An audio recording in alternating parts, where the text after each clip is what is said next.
The Gilded Cage. Aiko's world was a gilded cage. It was filled with polished marble floors, designer clothes, and the hum of a luxury car's engine. Her parents, the titans of a global business empire, ensured she had everything money could buy. A new handbag? Delivered. A trip to Paris? A private jet was on standby.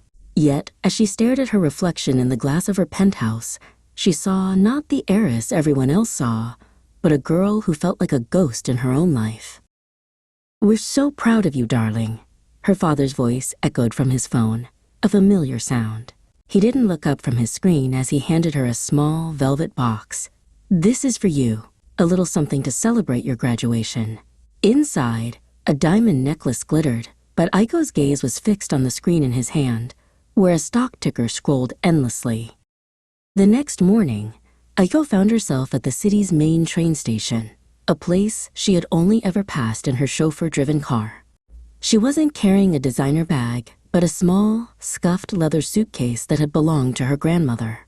It was filled not with expensive clothes, but with a few books and a worn-out map. She sat on a wooden bench, the noise of the crowd, a comforting distraction from the silence of her home.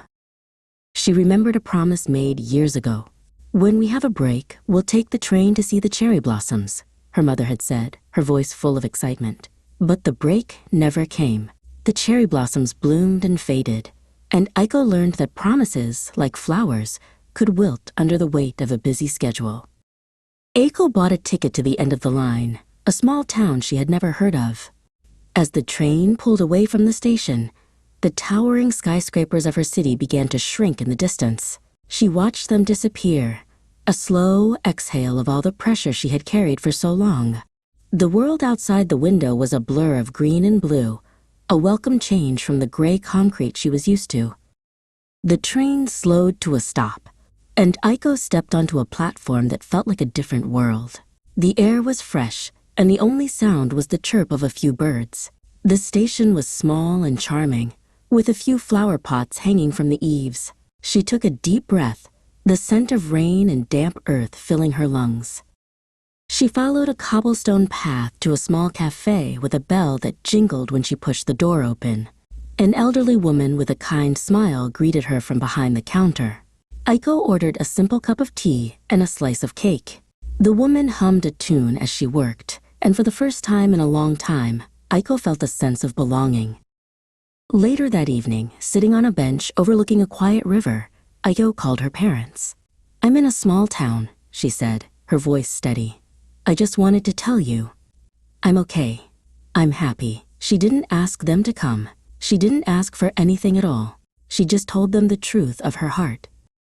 Her mother's voice on the other end of the line was filled with a mix of shock and concern. "Aiko, are you all right? Why didn't you tell us you were leaving?" Aiko could hear her father's voice in the background, asking the same questions. For the first time, their voices didn't sound like business calls. They sounded like parents. A few days later, Aiko returned home.